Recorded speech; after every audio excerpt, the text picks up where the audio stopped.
Joining us now, give us some perspective on all this. Haven't talked to him in a long time. Alan Dershowitz. Professor, what are your thoughts on this latest piece of news about Michael Cohen's new guilty plea?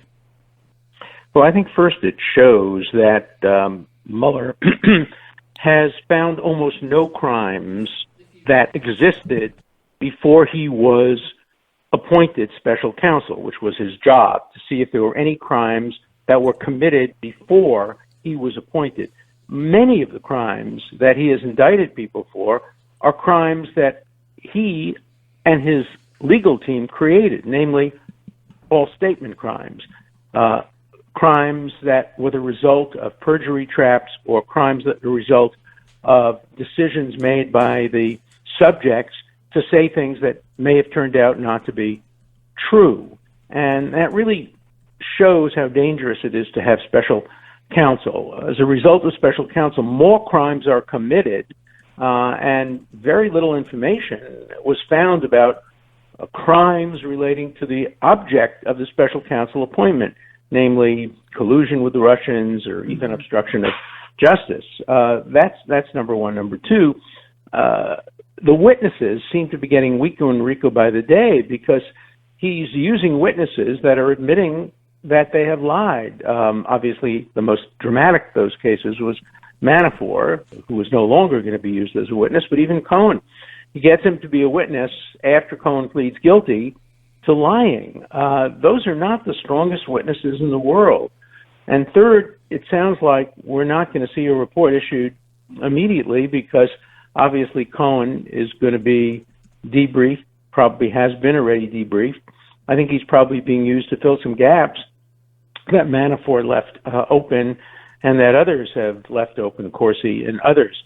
So for me, this doesn't show the strength of the special prosecutor. It shows in many ways the weakness and the vice of having special prosecutors who end up indicting people for unrelated financial crimes and lying. Those are not what he was appointed to investigate. Adam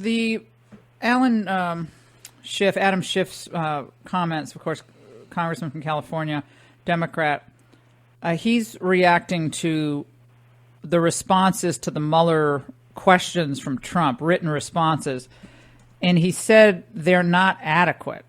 There really needs to be a live interview with the president, because you need to be able to ask follow-up questions. This is an interview he did yesterday with CNN.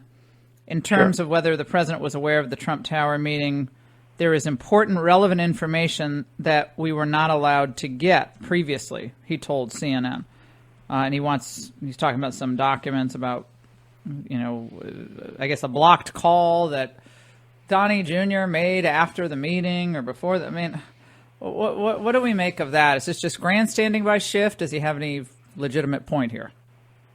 Well, every prosecutor wants to have live questioning and follow-up, and every defense attorney wants to avoid that. And this was a compromise deal reached between the special counsel and the Trump legal team, and it's what we have. It's a compromise. The president answered questions, subjecting himself to perjury and lying charges, and the special prosecutor didn't get to ask him follow-up questions. I guess he could ask him follow-up questions in writing, but we haven't seen any suggestion that that's happened. But it's in the nature of these cases, because we have constitutional rights, that compromises are reached between prosecutors and defense attorneys. This is just one example of that. And this is what Jeffrey Toobin said on the issue, going back to Cohen. I know I'm skipping around here, but I wanted to play this for you, about why Cohen's guilty plea on the business dealings regarding a Trump hotel in Moscow would be relevant. Let's listen. We have Michael Cohen saying, under oath, admitting that he'd lied previously, saying there was this business relationship and it was going on during the campaign, during the time that the candidate Trump, now President Trump, was making all these overtures to Vladimir Putin into Russia. And the question that has always been is why? Why was Donald Trump so solicitous of Russia? And Michael Cohen's statements here suggest the reason was money. Thoughts on but that? even if that's true, it's not criminal. And remember, that special counsel don't have roving commissions to probe into the virtue of candidates. They're supposed to look for crimes, and I would challenge Jeffrey Toobin to identify what crime would be committed if Mr. Donald Trump may have been thinking about a business deal in Russia. That might be relevant in deciding whether to vote for him or not, but it's not relevant to any kind of criminal investigation that might be conducted by the special counsel.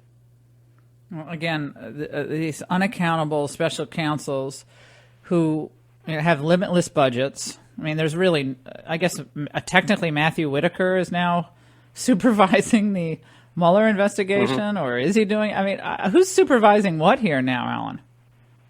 Well, it's very difficult to know because Rod Rosenstein clearly is conflicted.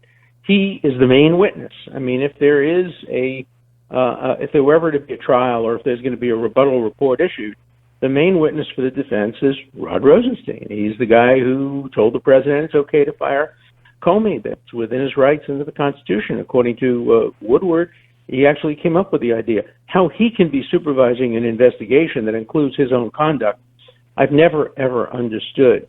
As far as Whitaker is concerned, he has, at the moment, as long as he remains on as acting, he has the authority to decide, A, whether the report is released, and if so, how it's released. My proposal for releasing it is that it first be turned over, before anybody else sees it, turned over to the president's defense team, give them a week or 2 weeks to investigate and rebut it and come up with their own report, and then issue both of them simultaneously to Congress and to the American public.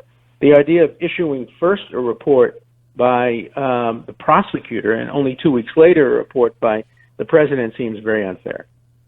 Yeah, and in the list of absurdities, now the special counsel, we find out, submitted a question to President Trump's legal team that included a line of questioning about a change to the Republican Party's platform in July of 2016 regarding the U.S. providing arms to Ukraine.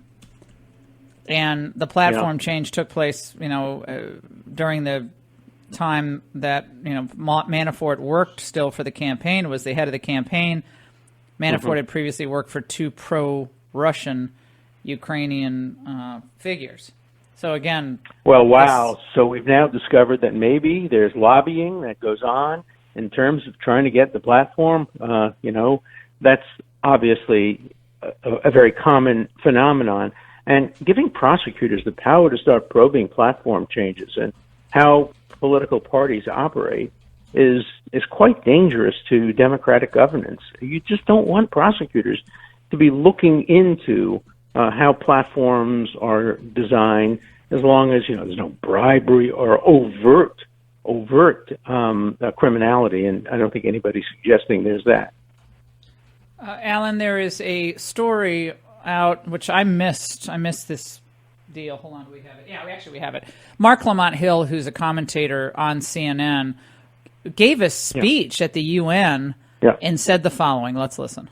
Contrary to Western mythology, black resistance to American apartheid did not come purely through Gandhian nonviolence. We must allow, if we are to operate in true solidarity with Palestinian people, we must allow the Palestinian people the same range of opportunity and political possibility.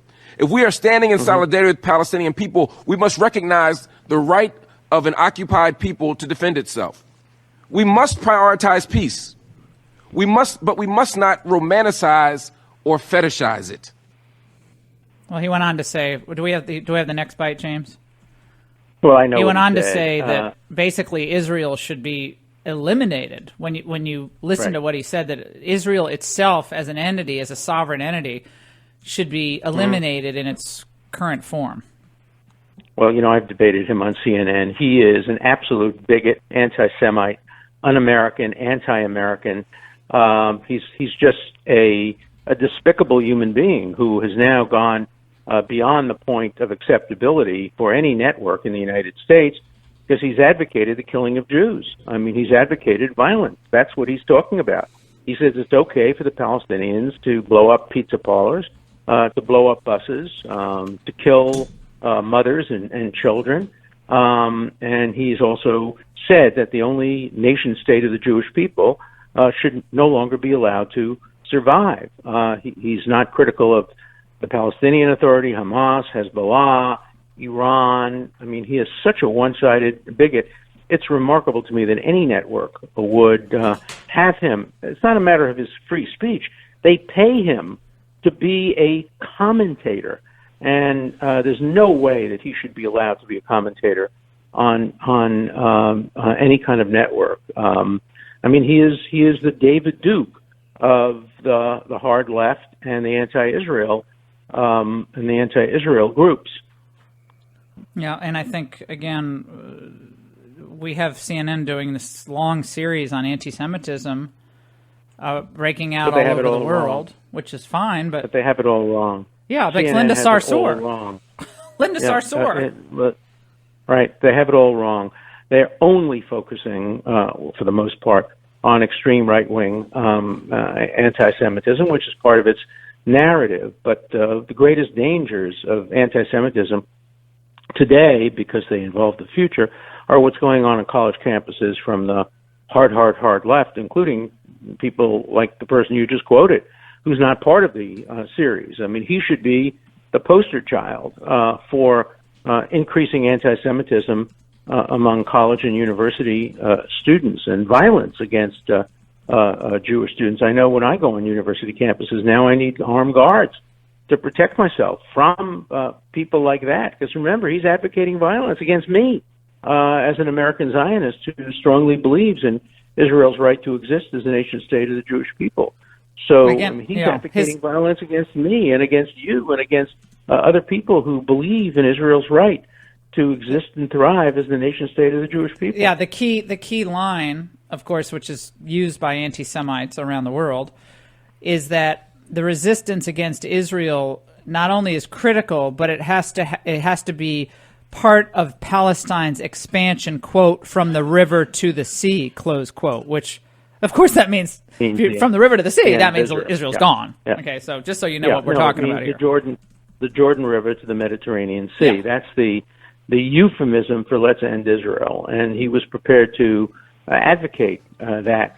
That's he then tried to back away a little bit, and he talked about, well, there should be a binational state with a Muslim majority, which would just turn it into another Muslim terrorist state like Iran or like Lebanon has become under the control of Hezbollah.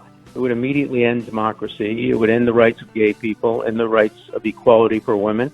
And that's what he seems to be advocating. Alan Dershowitz, we really appreciate your voice on so many issues, especially this one. We've got to get you on TV soon because I want to address this anti-Semitism, global issue of anti-Semitism and how it's being framed by many here in the United States and in Europe.